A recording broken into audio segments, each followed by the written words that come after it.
Okey, baik. So kita akan memulakan tentang dasar luar Malaysia. Baik. So kamu kena faham apa itu dasar luar. Okey. Kalau kita lihat okey, susunan bab. Okey, bermula daripada bab yang ke-7 iaitu membina kesejahteraan negara. Kemudian bab 8 membina kemakmuran negara iaitu membina kekayaan negara. Tetapi kedua-dua ini adalah bahagian yang mementingkan negara kita saja. So bagaimana pula negara kita dengan negara-negara luar? Itu dipanggil dasar luar Malaysia, iaitu bagaimana pihak kerajaan menjalinkan hubungan dengan negara-negara lain. Itu dipanggil dasar luar. Ingat dasar luar negara tu sebenarnya adalah tindakan pihak kerajaan dalam bagaimana kerajaan menjalinkan hubungan dengan negara lain. Jadi Malaysia ni kita kena ada pendirian berhubung dengan sesuatu isu antarabangsa dan serantau yang mempunyai kaitan dengan kedaulatan negara kita.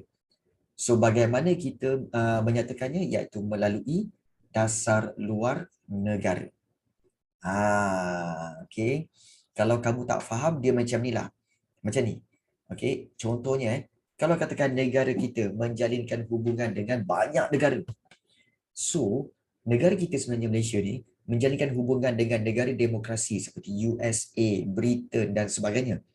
Juga negara kita menjalinkan hubungan diplomatik dengan Korea Utara, dengan Cuba, iaitu negara-negara yang berfahaman komunis. So bila orang tanya, kenapa kamu buat hubungan dengan negara-negara komunis juga? Oh, kami sebenarnya adalah dasar luar kami berkecuali. Kami berpendirian bahawa kami tidak memihak kepada demokrasi ataupun komunis, tapi kami berkecuali. Jadi kami boleh berkawan dengan semua mana-mana negara. Tetapi ada juga yang akan kata, habis itu Israel kenapa kamu tak buat hubungan diplomatik? Kenapa Malaysia tak buat hubungan diplomatik dengan Israel? Oh, itu pendirian kami, iaitu pendirian kami adalah Israel telah menjajah dan juga telah menganiaya penduduk-penduduk Palestin. Jadi sebab itu kami tidak menyokong tindakan Israel dalam menindas penduduk-penduduk Palestin. Jadi sebab itu kami tak buat hubungan dengan Israel. Nampak tak? Itu dasar luar. Maknanya prinsip-prinsip yang dipegang oleh negara tentang hubungan dengan negara-negara luar. So itu dasar luar Malaysia. Boleh faham tentang apa itu dasar luar. Prinsip yang kita pegang, negara kita pegang, berkaitan dengan hubungan-hubungan dengan negara luar. Dan ini sebenarnya berkait rapat dengan apa tahu? Berkait rapat dengan diri kamu juga. Kamu kena ada prinsip dalam berkawan.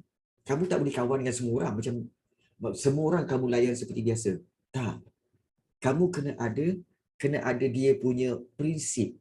Oh, kalau kawan dengan lelaki sama satu sekolah, okey aku boleh berkawan sehingga di sekolah saja. Kalau di luar sekolah aku tak boleh.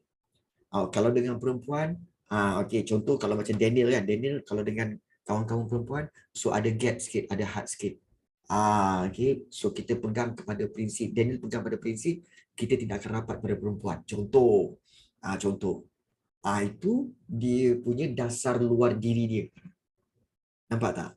Wah, dia lain orang lain dasar luar dia. Contoh macam Nafi Iman dia tak. Kalau Nafi Iman tak, dia dasar luar dia iaitu kalau dengan perempuan tak ada hal, tak ada masalah. Kalau kawan lelaki kena jauh sikit. Okay. Kalau perempuan tak ada masalah. Jadi semua orang ada dia punya dasar luar dia sendiri. Tapi dasar luar itu mesti berasaskan agama lah. Agama, adat resam, kena tahulah juga kan. Jadi itu yang dimaksudkan dasar luar. Macam tu pula. Itulah Nurul Hidayah. Iya. Lain orang, lain dia punya dasar luar. Baik. Jadi itulah dia dikatakan sebagai dasar luar. Basic tentang dasar. Nurin macam mana cikgu? Nurin lain. Nurin lain. Baik. So kita lihat Malaysia banyak buat hubungan dengan dengan pelbagai negara dan juga pelbagai pertubuhan. Kita akan lihat tentang bagaimana latar belakang dasar luar. Bagaimana negara kita daripada dulu menjalinkan hubungan dengan negara-negara luar. Kan, tapi kalau Gina lesbian dia entah. Faham Vines? Faham. Faham. Cikgu pun pernah kena tiba-tiba ada orang approach macam tu kan. Risau. Faham, faham. Baik. Baik. Bagaimana dengan latar belakang dasar luar negara kita? Iaitu dasar luar negara kita ni sebenarnya telah dimulakan sejak daripada zaman sebelum Melaka lagi. Sebelum Melaka lagi, iaitu kerajaan-kerajaan alam Melayu. Kita dah ada kerajaan-kerajaan awal seperti Pan. Kita ada Langkasuka. Langkasuka. Kemudian kita ada juga Cihtu. Kau perasan tak? Nama-nama kerajaan awal ni, Pan, Langkasuka, Cihtu, kamu tak belajar pun semasa tingkatan 2 dulu ataupun semasa bab 1 tingkatan 4 dulu. Betul ke dia orang ni, kerajaan-kerajaan ni kerajaan-kerajaan awal cikgu? Betul. Kenapa kita tak belajar? Sebab buku teks sejarah tingkatan 2 itu dia ambil 7 kerajaan yang utama saja. Yang kerajaan-kerajaan lain ni pun ada sebenarnya wujud, tapi tidak dimasukkan. Kalau dimasukkan semua, kamu tahu kerajaan awal alam Melayu ada berapa? Ada 32 buah kerajaan. Kalau dimasukkan semua kerajaan awal dalam buku teks, pengsan kamu. Yang 7 pun terkial-kial nak memahaminya. Ini kan pula 32 kan? Jadi, sebab itu, diambil kerajaan-kerajaan awal ni seperti Pan, Langkasuka dan Cihtu. Kerajaan-kerajaan awal ni telah mengadakan hubungan dengan China. Ini pada peringkat awal. Dan pada tahun 424 Masihi, kerajaan Pan pernah menghantar utusannya ke China. Langkasuka pun menghantar utusan ke China pada 523 Masihi dan Cihtu pada tahun 608 Masihi. Jadi, ini bukti jelas bahawa wujudnya hubungan antara kerajaan-kerajaan tersebut dengan negara China. So, itu dasar luar. Hubungan luar sebelum wujudnya Melaka. Tetapi, apabila wujudnya Melaka, maka Kesultanan Melayu Melaka ada hubungan yang erat dengan pelbagai kerajaan di rantau atau di luar alam Melayu pada abad ke-15 dan ke-16. Dan hubungan Melaka ni terjalin dalam 2 bentuk, iaitu sama ada hubungan diplomatik dan satu lagi perdagangan. Baik, mungkin ada yang bertanya, cikgu, apa perbezaan hubungan diplomatik dengan hubungan perdagangan? Hubungan diplomatik dilaksanakan melalui penghantaran utusan. Maknanya menghantar wakil kerajaan, contohnya wakil kerajaan Melaka, dihantar wakil itu pergi ke negara China untuk membuat hubungan antara kerajaan Melaka dengan kerajaan China. Jadi itu dipanggil hubungan diplomatik. Manakala hubungan perdagangan pula dijalankan dengan beberapa buah kerajaan dan wilayah untuk mendatangkan keuntungan, yang mana boleh mendatangkan keuntungan kepada Melaka. So hubungan perdagangan maknanya apa? Hubungan di antara para peniaga Melaka dengan para peniaga dari China. Contoh. Jadi itu hubungan perdagangan. So apa perbezaan dia? Hubungan diplomatik antara kerajaan dengan kerajaan. Hubungan perdagangan antara para peniaga dengan peniaga daripada negara lain. So itu perbezaan hubungan luar ini ya. Baik. So itulah hubungan luar Kesultanan Melayu Melaka yang dah wujud dah lama dah. Ni antara hubungan-hubungan Kesultanan Melayu Melaka dengan pihak asing.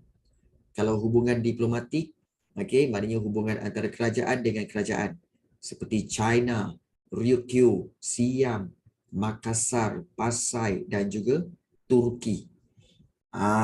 Ryukyu ni Jepun. Sekarang ni dipanggil Jepun. Ya, Ryukyu tu Jepun. Siam ni sekarang ni adalah Thailand.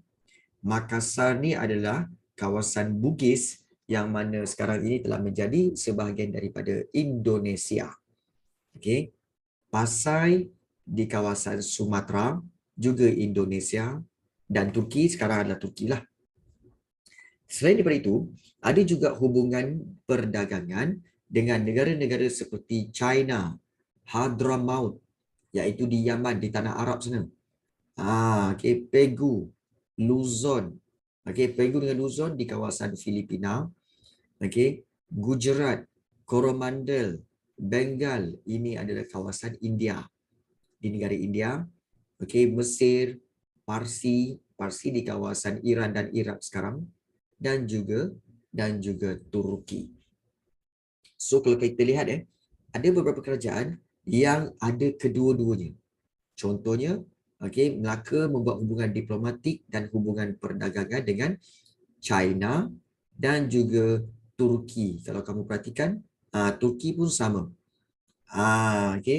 China dan Turki sahaja Melaka buat hubungan kedua-duanya, hubungan diplomatik dan hubungan perdagangan. Jadi itu yang kita mencari maklumat tentang hubungan Kesultanan Melayu Melaka dengan pihak asing. Okey. So ini kita kata latar belakang dasar luar negara kita. Ya, latar belakang dasar luar negara kita sebelum ini. Baik. So kalau kita lihat di sini, apakah kepentingan hubungan luar Kesultanan Melayu Melaka pada abad ke-15? Kena faham apa itu kepentingan. Macam selalu cikgu cakap, kepentingan tu maksudnya apa? Kepentingan tu maksudnya adalah manfaat. Ingat iaitu manfaat ataupun juga faedah. Benefit. So itu kepentingan, maksud kepentingan. Manfaat ataupun faedah. So apakah faedah? Apakah manfaat? Apakah kepentingan hubungan luar Kesultanan Melayu Melaka ni? Apa manfaat dia? Melaka pertama sekali dapat menjamin kemakmuran Melaka. Faham kan perkataan makmur? Makmur tu ialah kaya, mewah. So kalau menjamin kemakmuran, maknanya menjamin kemewahan Melaka. Kerana apa? Kalau mewah, mestilah dengan hubungan perdagangan. Nampak tak? Pertama, menjamin kemakmuran Melaka. Melalui hubungan perdagangan. So akan Melaka akan menjadi terus mewah dan kaya. Kemudian, menjamin kestabilan dan keselamatan kerajaan. Di mana menjamin kestabilan ini menyebabkan tidak ada negara yang akan mengancam Melaka. Kerana Melaka telah banyak buat hubungan dengan negara luar. Itu yang kedua. Yang ketiga, supaya Melaka dapat mengekalkan penguasaan. Mengekalkan penguasaan terhadap aktiviti perdagangan di mana? Perdagangan di Selat Melaka. Maknanya mengekalkan penguasaan perdagangan di Selat Melaka. Means that tak ada orang yang boleh kacau Melaka yang sedang kontrol segala perdagangan di Selat Melaka. Itu mengekalkan penguasaan. Yang ketiga, memperoleh perakuan tentang kedaulatan Melaka. Maksudnya apa? Maksudnya memperoleh pengiktirafan, recognition, recognition dan juga diiktiraf. Melaka diiktiraf oleh kerajaan-kerajaan lain. So bila diiktiraf tu maknanya apa? Dihormati. Itu maksud dia. Ya. Dan yang kelima, hubungan luar ini membantu Melaka, membantu Melaka muncul sebagai pusat penyebaran Islam. Pada abad ke-15 ini. Jadi inilah 5 kepentingan hubungan luar Kesultanan Melayu Melaka pada abad ke-15. So, ini yang kita cerita tentang hubungan luar Kesultanan Melayu Melaka. So, kita masih lagi dalam latar belakang dasar luar, iaitu pertama, hubungan luar sebelum Melaka, iaitu kerajaan-kerajaan awal yang buat hubungan dengan China. Kemudian hubungan luar Kesultanan Melayu Melaka, iaitu Melaka menjalin hubungan, sama ada hubungan diplomatik dan perdagangan dengan negara-negara luar, okey, dan banyak manfaat yang diperolehi oleh Melaka. Baik. So sebelum kita pergi kepada zaman British, ada tak soalan nak tanya? Ya, ada soalan nak tanya tak? Okey, cikgu, zaman Jepun, zaman dulu, bukan ke Jepun tutup sempadan diorang? Adakah Jepun tutup sempadan diorang? Jepun tutup sempadan negara mereka ke? Negara-negara Jepun ke? Sebenarnya, ya, dia ada tutup. Dia tutup. Betul. Iaitu semasa zaman Ryukyu. Ya, zaman Ryukyu dulu, memang Jepun menutup. Okey, menutup. Tetapi, okey, banyak juga pedagang-pedagang daripada Jepun yang keluar. Mereka keluar, mereka pergi ke Melaka, okey, untuk mendapatkan bahan mentah. Tapi untuk para pedagang masuk ke Ryukyu tu, ke Jepun tu, dia agak sukar sikit. Sebab orang Jepun pada waktu itu memang sangat, kita kata, sangat sangsi dengan orang-orang asing. Dia tak suka dengan orang-orang asing. Orang-orang asing yang datang ke Ryukyu, ke Jepun ni, dia tak suka. Tak percaya, korang boleh tengok cerita apa? Rurouni Kenshin. Cik, wah. Korang boleh tengok cerita Rurouni Kenshin. Apa nama hero tu? Aku lupa dah. Rurouni Kenshin tu. Okay. Memang terbaik. Cikgu dah tengok 5-5 tu. Okay. Ya, cerita samurai tu. Ya, cerita samurai, pahlawan samurai tu. Okay. Hero dia apa tak? Rurouni Kenshin macam tu lah. Tapi memang serius best lah. Okay. Hero dia ada sikit. Kalau tengok daripada tepi, hero dia macam buku cikgu sikit. Kalau daripada tepi, daripada tepi. Kan? So, kalau korang boleh tengok, itu memang cerita sejarah. Dia sejarah fiction sikit lah. Ada fiction sikit. Baik. Kita sambung. Okey. Baik. Pada zaman British, kita lihat pada zaman British, okey, kita tahu bahawa hal ehwal luar negeri. Ingat bila zaman British, semua negeri-negeri Melayu, negeri Melayu, NNS, Sarawak dan Sabah semuanya, okey, hal ehwal luar negeri, maknanya hubungan luar itu dikawal oleh pejabat tanah jajahan di London. Maknanya, negeri-negeri ni, negeri-negeri Melayu, negeri Selat, mereka dah tak boleh buat hubungan sesuka hati dengan kerajaan Cina ke, UQ ke, Pasai ke, dah tak boleh. Sebab mereka kali ini telah dinaungi oleh British. Jadi sebab itu British tak bagi buat hubungan dengan negara-negara lain. Okay. Dan selepas kemerdekaan,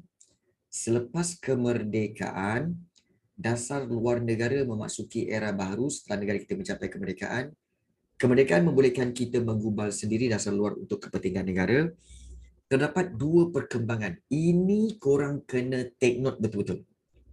Dua perkembangan penting dalam dasar luar. Pertama, yang pertama, semasa tempoh pentadbiran Tunku Abdul Rahman, di bawah Tunku Abdul Rahman, dasar luar berbentuk pro-barat dan anti-komunis. Apa tu cikgu?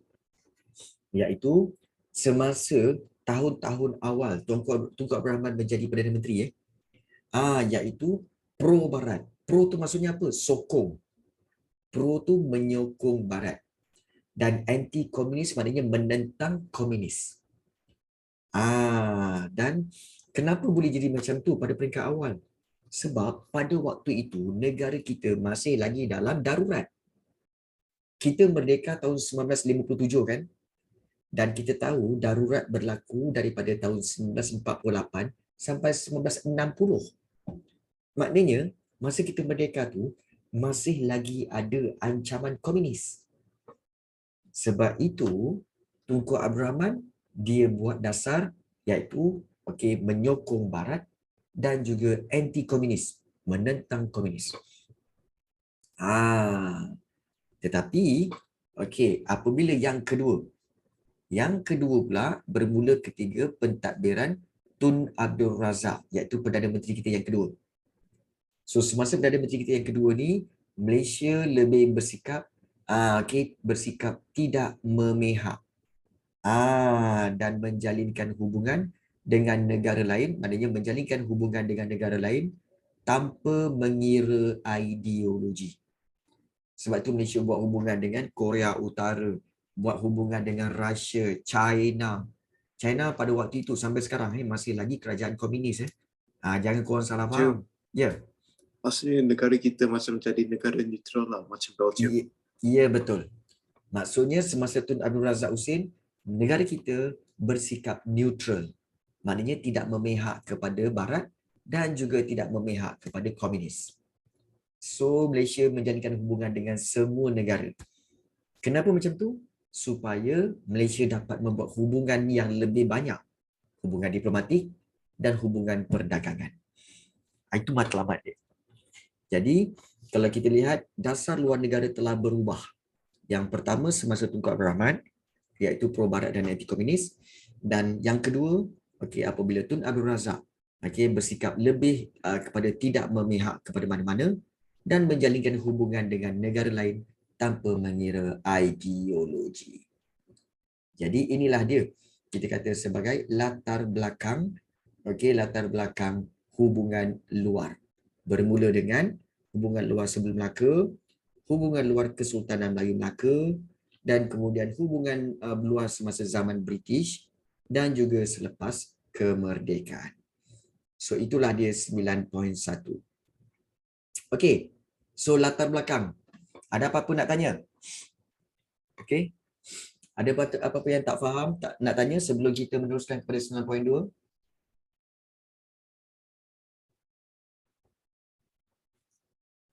Jangan. Okey, ada soalan. Cikgu, kalau dalam exam cakap supaya Malaysia dapat menjalin hubungan silaturahim dengan negara lain, tak? Jangan. Hubungan ni sebenarnya terbagi kepada 3 je sebenarnya. Iaitu yang pertama hubungan diplomatik, yang kedua hubungan perdagangan, dan yang ketiga hubungan persahabatan. Dia tak ada silaturahim ni tak ada. Jangan korang guna supaya Malaysia dapat menjalin hubungan silaturahim. Jangan guna ayat macam tu. Jangan Silaturahim ni hubungan antara manusia dengan manusia. Manusia dengan manusia. Negara dengan negara lain. Negara tu manusia ke? Tak. Negara tu adalah sebuah negara. Negara dan negara. So hubungan antara negara-negara ni adalah hubungan di mana apa? Hubungan sama ada hubungan diplomatik dan hubungan perdagangan. Dan hubungan persahabatan tu iaitu apabila Malaysia menjalinkan hubungan persahabatan dengan negara lain. So dia bukan silaturahim. Kau ingat kau jawab soalan pendidikan agama Islam ke apa? Nah. Okey, ini adalah gunakan istilah hubungan yang betul. Jangan main hentam hubungan silaturahim. Jangan. Okey. Cikgu nak tanya. Ya. Ada tak wajar Malaysia sebenarnya membuat hubungan diplomatik dengan negara komunis seperti China, dengan Vietnam? Ada tak dia wajar daripada segi pertahanan? Okey, baik. Sebenarnya soalan tu bagus, iaitu wajar tak Malaysia menjalinkan hubungan dengan negara-negara berfahaman komunis seperti Korea Utara, seperti China. Baik, sebenarnya wajar. Kerana apa? Kerana komunis itu, iaitu kerajaan komunis itu, mereka telah terbentuk sebuah negara. Contoh Korea Utara, dia telah membentuk sebuah negara. Begitu juga dengan China dah buat sebuah negara yang komunis. Maka kita kena hormati pandangan dia bahawa komunis itu baik. Kita kena hormati. Maknanya itu negara kau. Itu pandangan kau, bukan pandangan aku. Kan? Bukan pandangan Malaysia. Tetapi kami nak buat hubungan perdagangan dengan China dan Korea Utara untuk hubungan perdagangan. Satu. Kalau untuk hubungan diplomatik, supaya apa? Supaya kita, Malaysia dan China bersahabat dan tidak melakukan provokasi ataupun tidak melakukan ancaman terhadap masing-masing. So memang wajar kita buat hubungan dengan semua negara. Dia macam ni tau. Cikgu, kalau Ha. daripada segi pertahanan, Dari segi pertahanan, bila kita buat hubungan persahabatan, sudah tentulah negara-negara yang kita bersahabat itu tidak akan menyerang kita. Sebab status sahabat. Betul tak? Dia macam ni lah. Macam kamu kat sekolah. Kamu tahu kawan-kawan kamu ada juga yang gangster. Betul tak? Ada juga yang gangster. Ada yang kaki buli. Kamu tak kawan langsung dengan dia ke? Kawan juga kan? Kawan juga. Tapi kawan yang ada had. Iaitu bila dia, okay bro, okay kamu pun, okay bro. Kan? Macam bro sihat. Kan? Aku sekarang, okay, aku nak pau budak tu. Aku tak join lah, aku tak join. Yang itu aku tak join. Kan, bro, jangan lupa ada kelas nanti. Okay. Maknanya apa? Kita buat hubungan dengan gangster ni. Kawan-kawan kita yang gangster. Tetap kita berkawan baik. Tetapi cara dia kita tak ikut. Nampak tak? Cara dia kita tak ikut. Kan. Jadi begitulah Malaysia dengan China, dengan negara-negara yang berfahaman berbeza. Kita menghormati dia, kedaulatan dia, okey. Namun kita bersahabat atas sebab perdagangan dan juga persahabatan serta diplomatik. So bagi cikgu wajar. Memang wajar, ya. Baik, bagus soalan kau ni. Hebat betul. Baik. So ada yang tanya, cikgu saya nak tanya kenapa nama negara zaman dulu asyik-asyik berubah bila bertukar pemerintah? Okey. Nama negara zaman dahulu dia berubah. Okey. Dia berubah kerana mengikut apa? Mengikut nama penjajah. Okey, dan juga bagaimana perubahan kerajaan. Contoh dulu zaman dulu dipanggil Ryukyu. Okey, zaman dulu dipanggil Ryukyu sebab memang ada nama tempat Ryukyu. Contohlah sekarang kerajaan yang terkenal di kawasan negara kita ni kerajaan apa? Kerajaan Melaka. Tapi sekarang dipanggil apa? Malaysia. Ada perbezaan tak? Ya, ada perbezaan.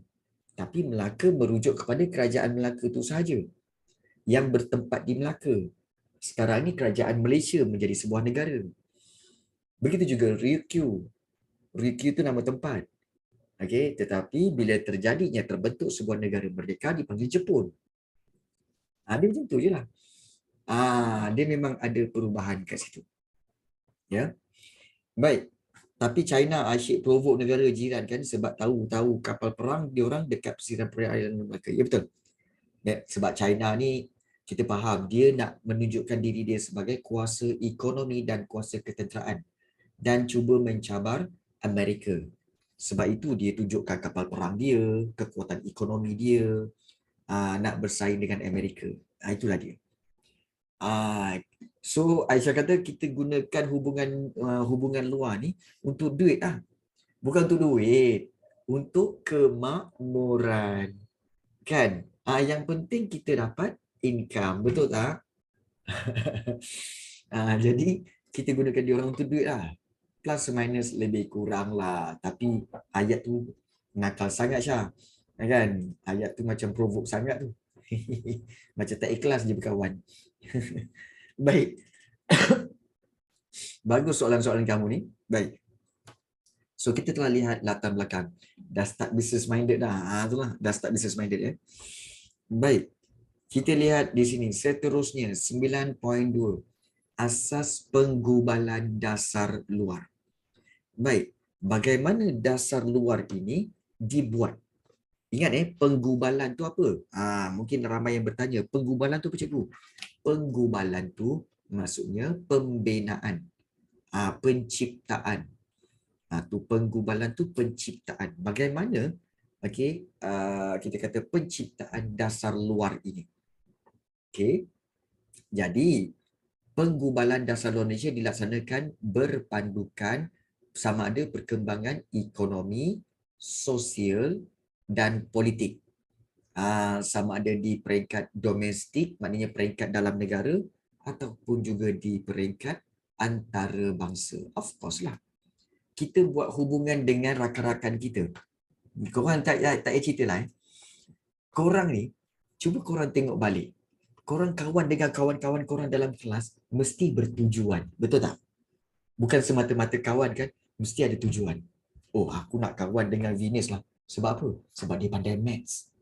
Oh, aku nak kawan dengan Daniel lah. Sebab dia pandai sejarah. Aku nak belajar dengan dia. You see? Ini normal sebenarnya. Ini normal. Ini memang normal. Tapi bukan ambil kesempatan. Okay, tetapi kita ingin mendapatkan benefit. Ingin mendapatkan benefit daripada perhubungan itu.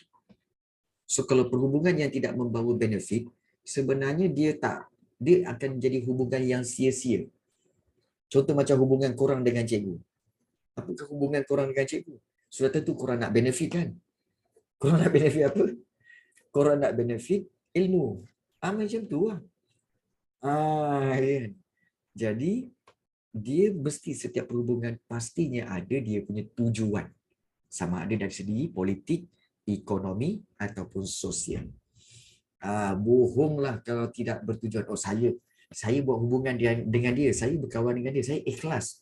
Sudahlah. Kan? Mesti ada tujuan. Tak payah nak bongak lah. Betul Farid? Betul Nazmi? Nuha? Dan juga tu si siapa? Nurin. Betul kan Nurin? Kau jangan nak nipu lah Nurin. Kan. Baik. Okey. Baik. Kita lihat matlamat penggubalan dasar luar. Baik, matlamat. Kenapa? Apakah tujuan digubal ataupun dicipta dasar luar? Kerana dasar luar ni amat penting kepada Malaysia kerana dasar ini akan mempengaruhi tindakan negara dalam menghadapi suasana perkembangan politik wilayah serantau dan antarabangsa. Faiz. Itu tak apa. Boleh, tak ada masalah. Saya berkawan untuk tackle adik-beradik perempuan kawan saya. Ya. Faham dah tu, faham. Baik. Kejayaan dasar luar Malaysia. Bagaimana berjayanya dasar luar Malaysia ini dapat diukur dengan bagaimana dasar Malaysia itu dikira sebagai berjaya. Berjayalah dasar luar itu kalau wujudnya hubungan berbaik-baik, ya, serta kerjasama yang erat dalam bidang ekonomi, politik, pertahanan serta kebudayaan pada peringkat antarabangsa. Jadi, kejayaan itu diukur dengan apa? Contohnya, baik tak hubungan antara Malaysia dengan China? Baik. Baik tak hubungan Malaysia dengan Korea Utara, dengan Thailand, dengan negara jiran seperti Indonesia, Singapura dan juga Filipina? Baik. Maka itulah dia kejayaan. Berjayanya dasar luar Malaysia. Itu diukur je. Macam tu ya. Jadi, sejak tahun 1956, ya, persediaan asas untuk menubuhkan Kementerian Luar Negeri telah bermula dan ianya dikenali sebagai Kementerian Hal Ehwal Luar. Inilah dia kementerian yang akan menggubal dasar luar Malaysia. Mula-mula Kementerian Hal Ehwal Luar. Kemudian kementerian ini diubah namanya menjadi Kementerian Luar Negeri. Dan kementerian ini berpindah daripada bangunan Sultan Abdul Samad ke kompleks barunya iaitu di Wisma Putra. Ingat Wisma Putra itu adalah Kementerian Luar Negeri. Dan kemudian pada tahun 2001 berpindah di Presin 2 Putrajaya iaitu Wisma Putra Presin 2 Putrajaya. Dan apakah tugas Wisma Putra? Iaitu berperanan membuat dasar luar. Dan menjaga kepentingan nasional Malaysia pada peringkat antarabangsa. Itu tugas Wisma Putra. Menggubal dasar luar serta menjaga kepentingan. Baik. Cikgu nak tanya, ada tak Rusia buat hubungan dasar luar dengan Ukraine? selepas Soviet Union tamat. Ya, betul. Selepas Soviet Union tamat, memang Rusia ada buat hubungan dengan Ukraine. Memang ada. Tetapi hubungan itu adalah hubungan yang agak tegang. Kerana Ukraine ini dulu sebahagian daripada Soviet Union. Dia sebahagian daripada Soviet Union. Tetapi apabila Soviet Union itu telah berpecah, menjadi Russia, so Ukraine, Belarus, kemudian Latvia dan banyak negara-negara lain, mereka telah request untuk merdeka.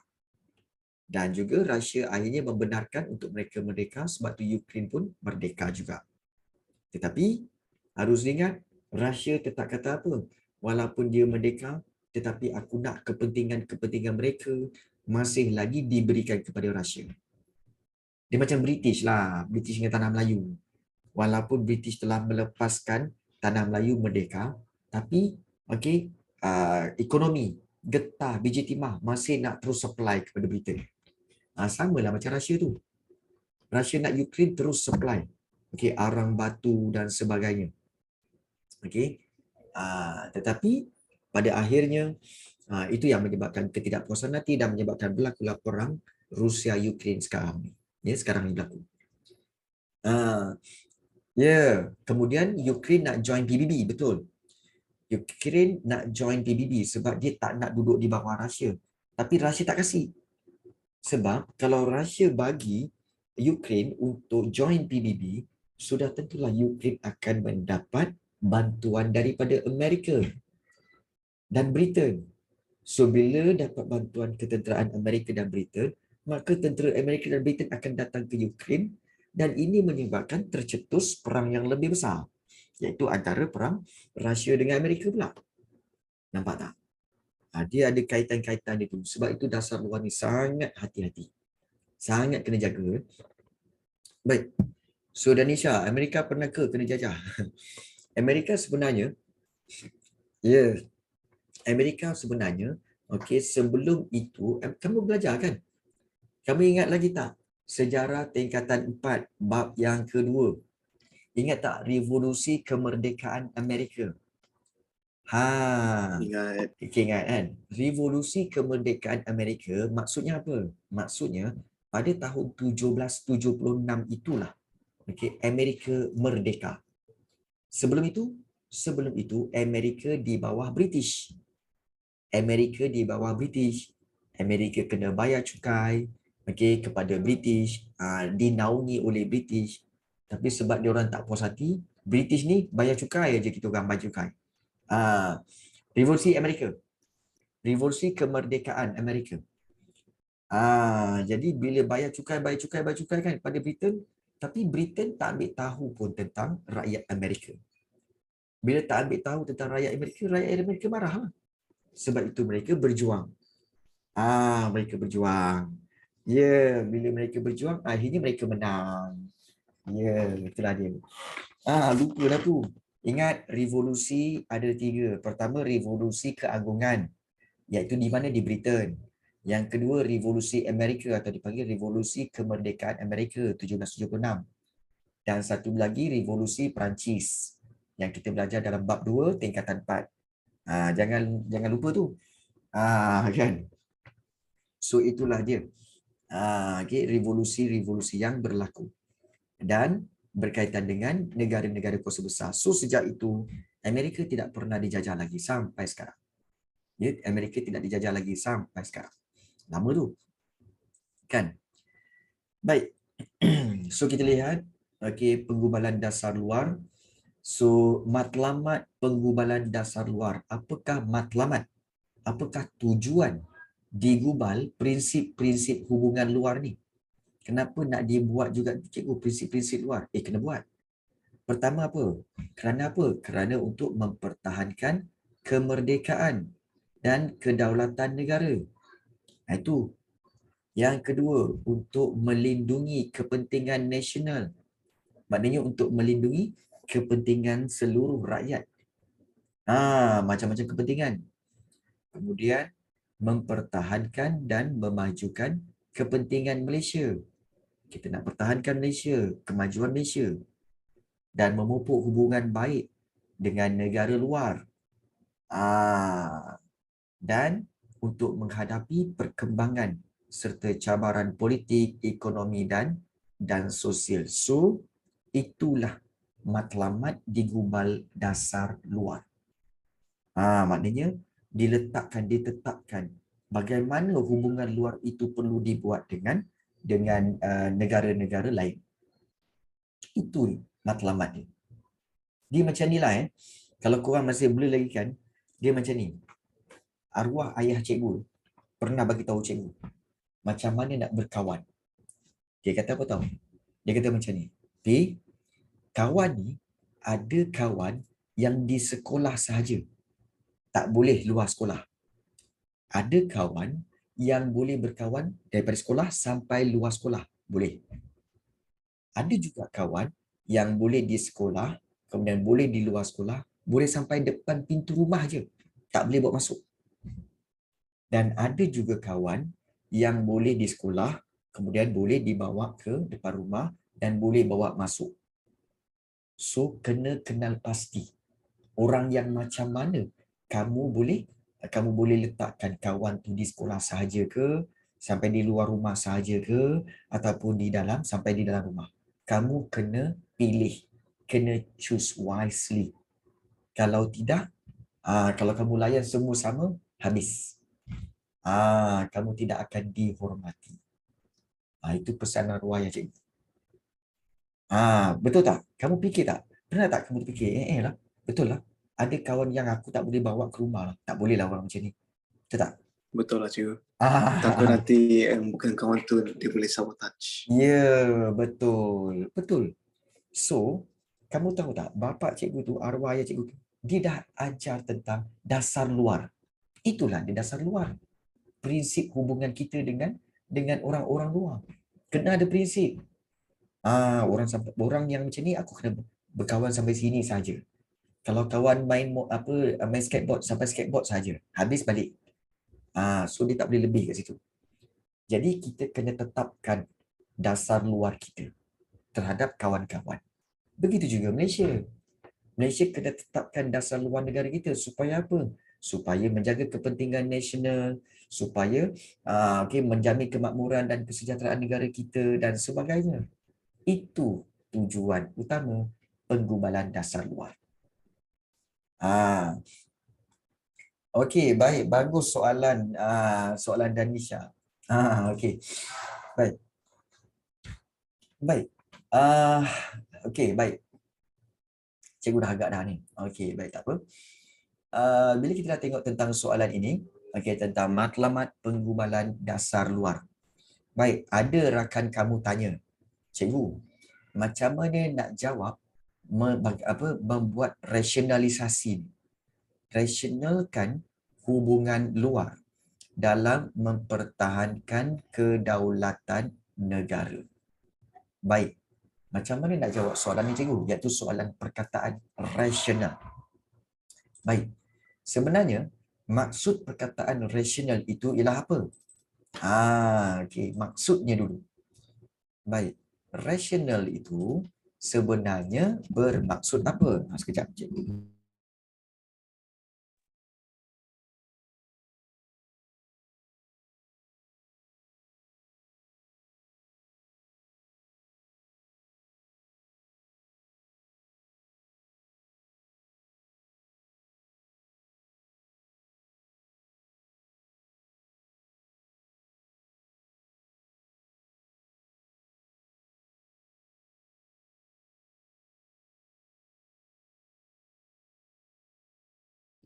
Okey, boleh dengar Boleh dengar sekarang Okey. Okey, so kalau kita lihat rasional. Okey, apa itu rasional? Rasional ini sebenarnya bermaksud wajar. Wajar. Okey, rasional itu ialah wajar. So, kalau soalan tanya tentang rasionalkan. Rasionalkan hubungan luar. Maknanya dia nak minta apa? Maksudnya dia minta berikan sebab-sebab yang mewajarkan hubungan luar. Itu maksudnya. Okey. Rasionalkan hubungan luar maksudnya apa tahu? Berikan sebab-sebab yang mewajarkan hubungan luar. Wajar tu macam tu. Wajar tu maknanya patutlah. Okey. Jadi kalau katakan soalan penuh dia.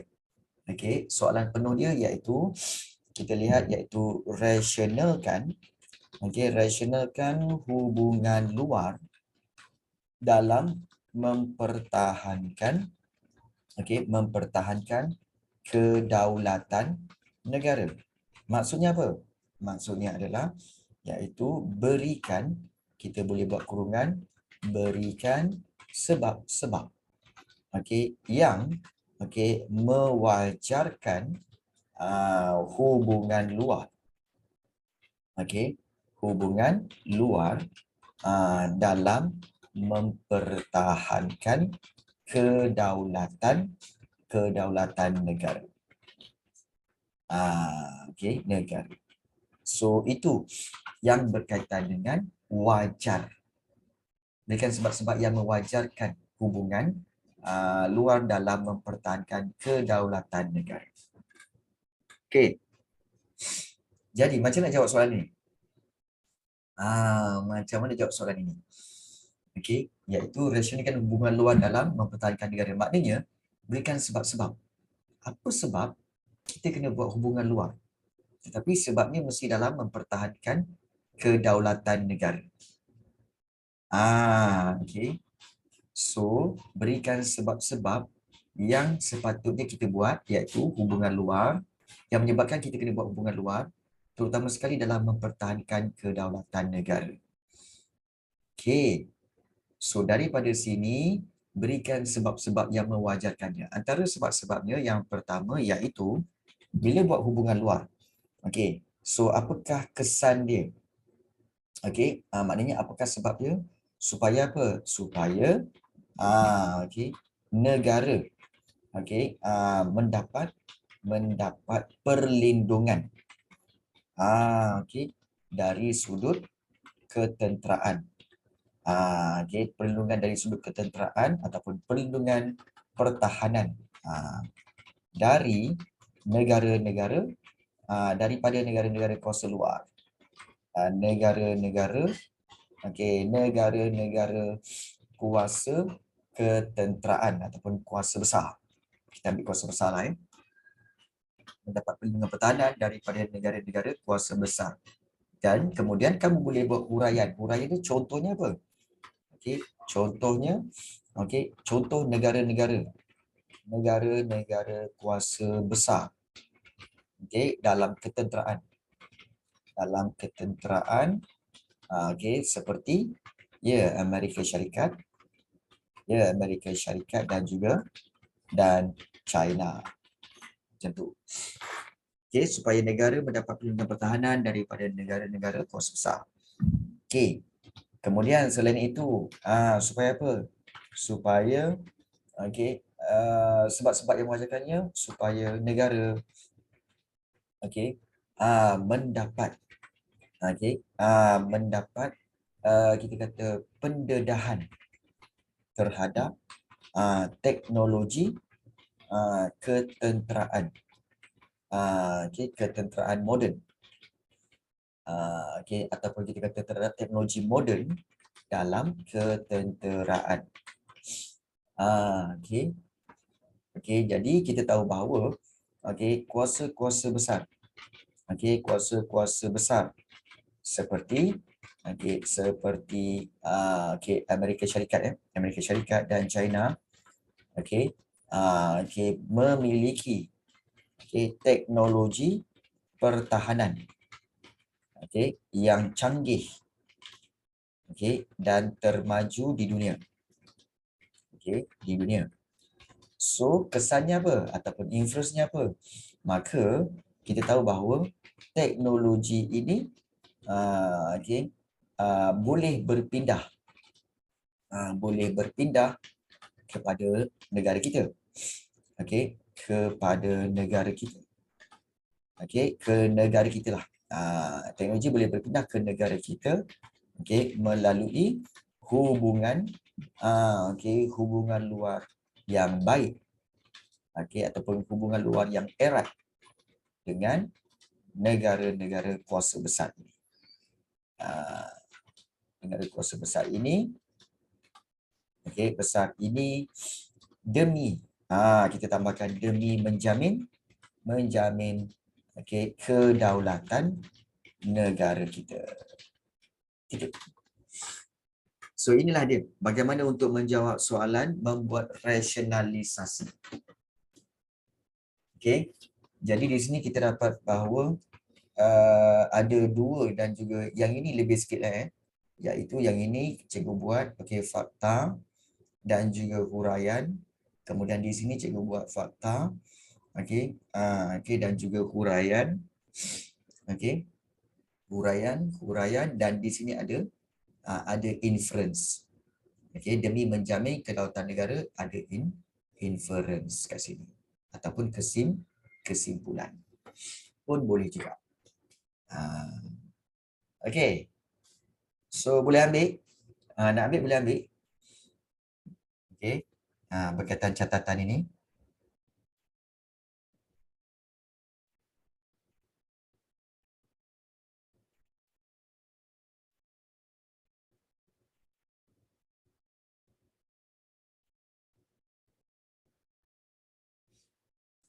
Kalau dah siap bagi tahu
Okey, baik, bagus.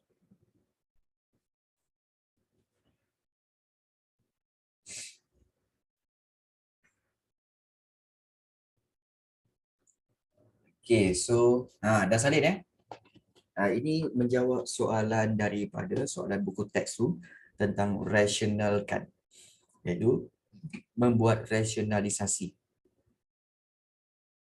Okey, kalau dah siap kamu tulis dah kat Zoom untuk kita proceed kepada soalan seterusnya.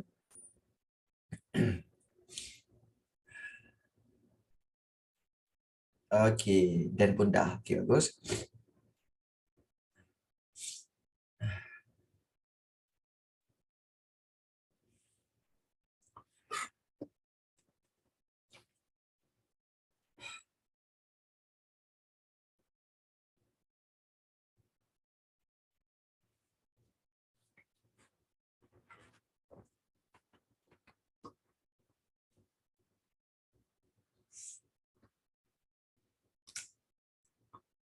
Okey, kalau dah, cikgu akan teruskan dengan mungkin boleh kita lihat berkaitan dengan soalan seterusnya.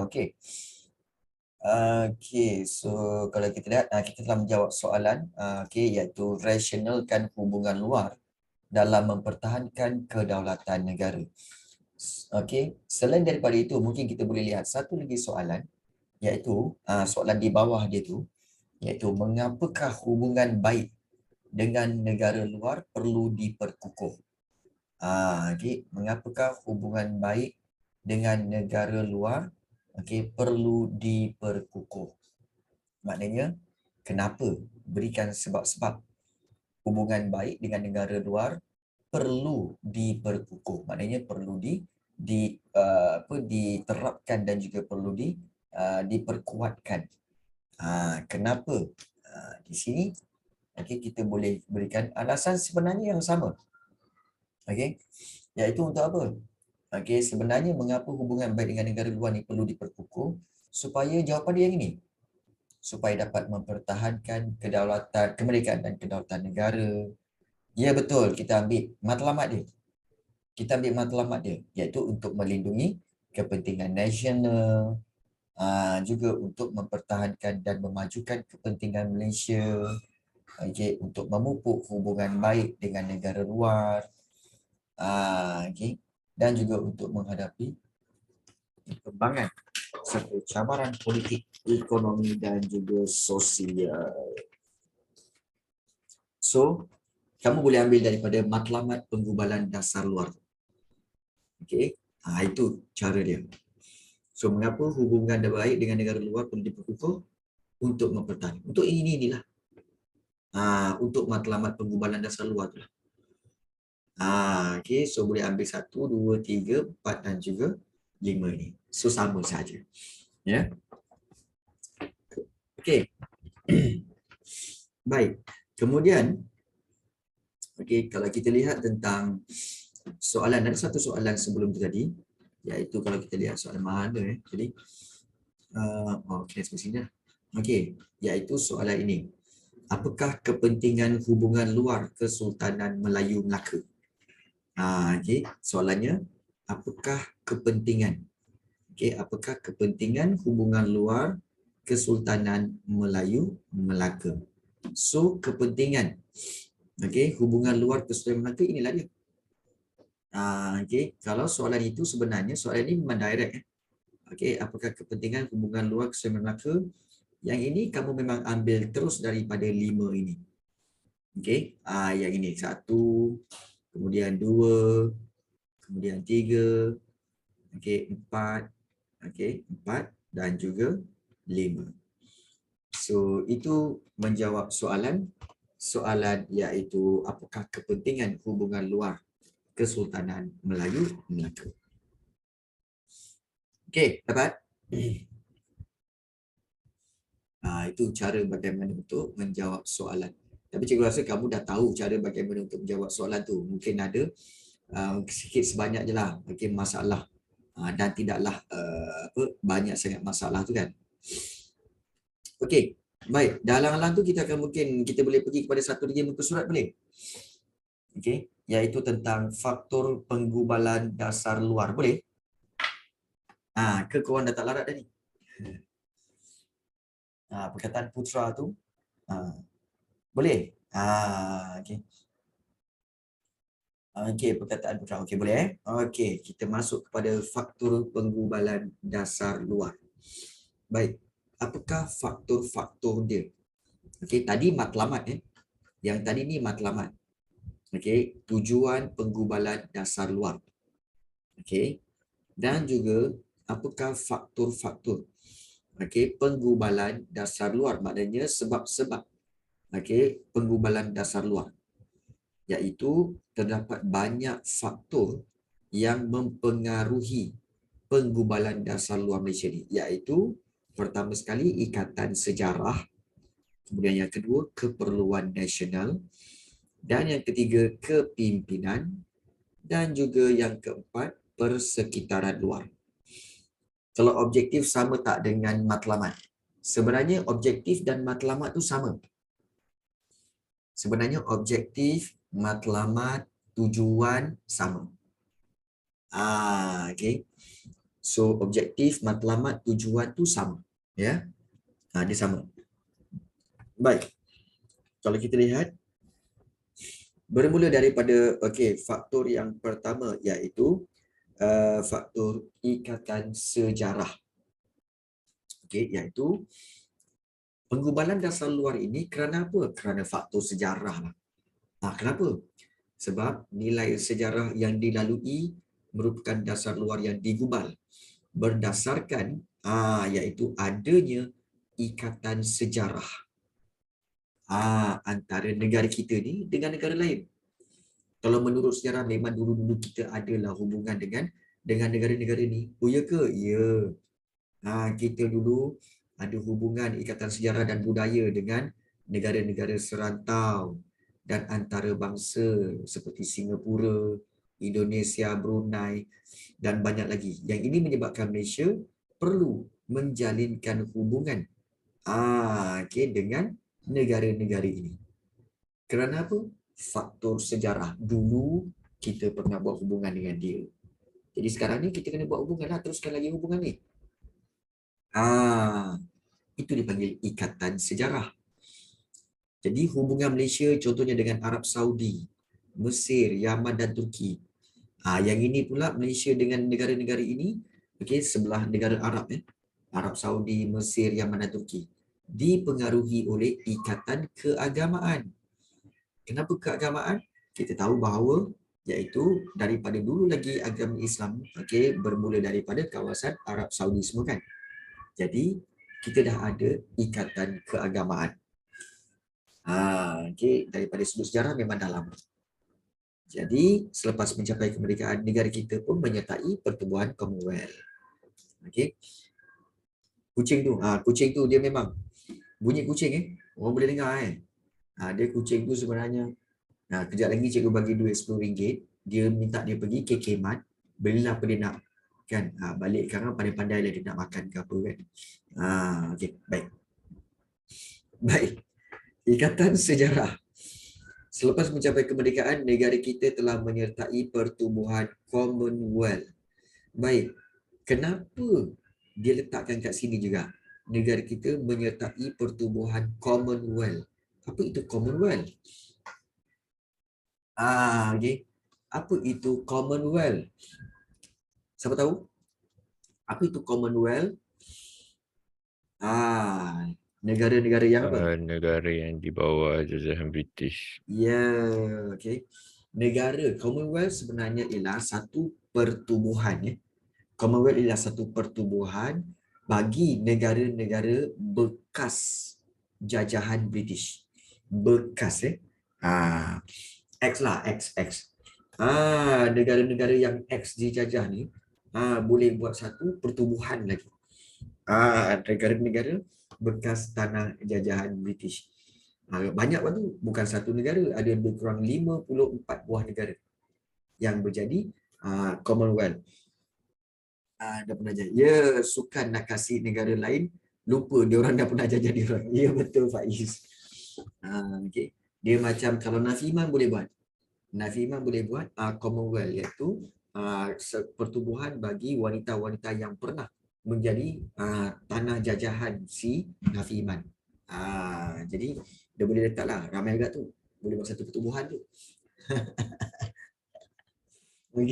Baik. Jangan katakan alamak. Baik. Cik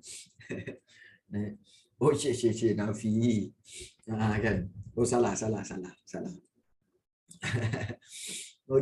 Baik. So itu ikatan sejarah.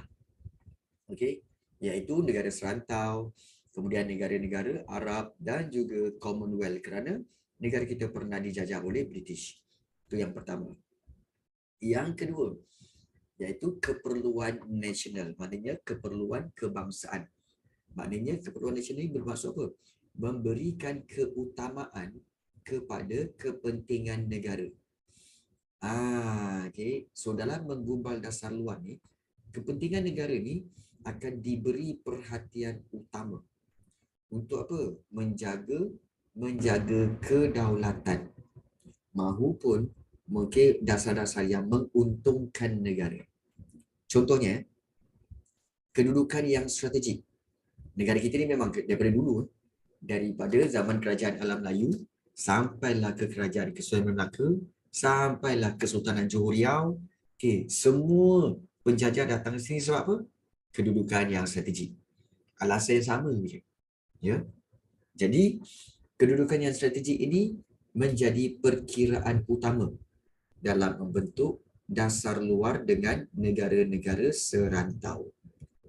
Jadi, kedudukan strategik ini bukan sahaja dikongsi, bukan sahaja dialami oleh Malaysia, tapi juga dialami oleh negara seperti Indonesia, Singapura, Filipina.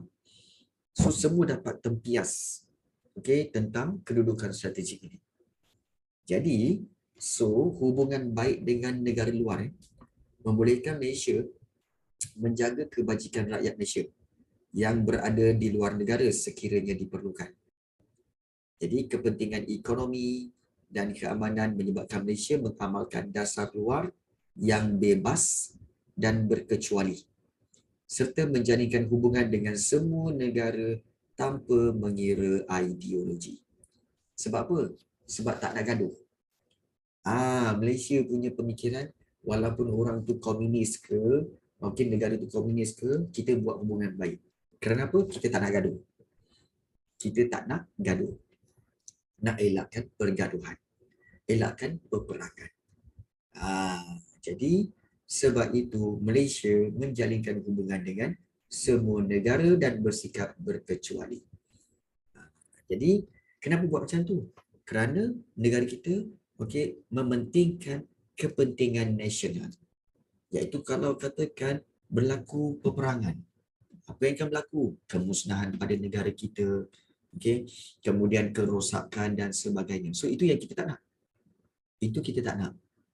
Jadi sebab itu kita buatlah hubungan baik dengan semua negara supaya semua negara menjadi sahabat kita dan tidak ada yang akan ingin menyerang negara kita. Jadi semua orang selamat, semua orang sejahtera. So itu yang dikatakan keperluan nasional. Baik. Dan yang ketiga iaitu kepimpinan. Iaitu dia benda ni bergantung pada kepimpinan. Kepimpinan, kebijaksanaan dan kebolehan seseorang pemimpin negara turut menjadi asas penting dalam penggubalan dasar luar Malaysia sebab pemimpin perlu peka akan perkembangan pada peringkat antarabangsa. Pemimpin perlu peka, alert pada perkembangan peringkat antarabangsa serta perubahan yang berlaku bagi menentukan hala tuju dasar luar negara. Macam kalau kita lihat dasar menjalinkan hubungan dengan negara-negara sedang membangun pada tahun 1990-an merupakan satu perubahan sikap pemimpin yang sebelum ini lebih cenderung kepada negara-negara maju. Ya, betul. Pada peringkat awalnya, pemimpin-pemimpin kita seperti Tunku Abdul Rahman, Tun Abdul Razak, kemudian juga Tun Hussein On dan juga Tun Dr. Mahathir lebih cenderung untuk menjalinkan hubungan dengan negara-negara maju sahaja. Tetapi bila tahun 1990-an, apabila Dr. Mahathir berubah fikiran, berubah kepimpinan, nak membantu juga negara-negara yang sedang membangun. Maka dibuatlah dasar menjalinkan hubungan dengan negara-negara yang sedang membangun. Jadi, kenapa dia berubah? Kerana kepimpinan. Kerana kepimpinan. Dan Malaysia telah menjalinkan hubungan juga dengan negara-negara sedang membangun di Afrika, dan negara-negara kepulauan di Pasifik Selatan. Pasifik Selatan tu di bahagian New Zealand, di bahagian kepulauan-kepulauan kecil sana. So Malaysia bagaimana menjadikan hubungan ini? Kerana kepimpinan yang berubah. Dan faktor yang terakhir, faktor penggubalan dasar luar negara kita iaitu persekitaran luar. Maksudnya apa? Perkembangan politik, ekonomi dan sosial antarabangsa. Kenapa Mahathir dulu lain dengan yang sekarang? Mahathir dulu, dia berubah seiring dengan keperluan negara kita. Pada tahun 80-an hingga tahun 1990-an, Tun Dr. Mahathir lebih mengutamakan ekonomi. Supaya apa? Supaya rakyat Malaysia akan terus makmur. Diperkenalkan DEB, DPN, penswastaan, Okey, dan sebagainya untuk apa? Untuk supaya dapat membawa rakyat Malaysia keluar daripada kemiskinan. Tapi bila dah tahun 1990-an, bila dah nampak dah ramai dah orang kaya, kita tahu bahawa kan ada kadar kemiskinan, hasil daripada DEB, kadar kemiskinan telah turun kepada 17% kan. Jadi, Tun Dr. Mahathir telah berubah fikiran, iaitu sekarang ni rakyat kita dah semakin kurang miskin. So kita kena bantu pula negara-negara luar. Negara-negara yang membangun. Kita kena buat hubungan dengan negara-negara yang membangun seperti di Afrika dan sebagainya. Kankah itu perubahan yang baik? Kan nampak tak perubahan yang baik? Ya. So itu kepimpinan. Baik. Faktor keempat, perkembangan politik, ekonomi dan sosial antarabangsa ni sentiasa berubah. So menyebabkan penggubalan dasar luar Malaysia ni perlu disesuaikan dengan perubahan-perubahan yang berlaku. Contoh penggubalan dasar luar negara. Ditentukan oleh perkembangan yang berlaku pada peringkat antarabangsa seperti ketika era Perang Dingin. Ketika era Perang Dingin pada masa itu, dasar luar negara dilihat lebih pro-barat. Apa itu Perang Dingin? Cold War. Cold War tu nanti, cikgu rasa nantilah. Lepas kelas ni, ada satu lagi kelas, cikgu akan ceritakan apa itu Perang Dingin. Cold War. Dan Malaysia mengubah dasar daripada pro-barat kepada tidak berpihak, berdasarkan perkembangan yang berlaku pada tahun 1970-an. So, masih ada tanya, perang dekat kawasan sejuk cikgu? Bukan. Pakai aircon ke? Bukan. Baik, kalau kamu nak tahu, perang dingin tu adalah satu perang yang paling lama, iaitu daripada tahun 1946 sampailah tahun 1990. Lama gila tu. Tapi dia perang dingin, iaitu perang yang tidak bersenjata. Perang tidak menggunakan senjata, tapi perang psikologi.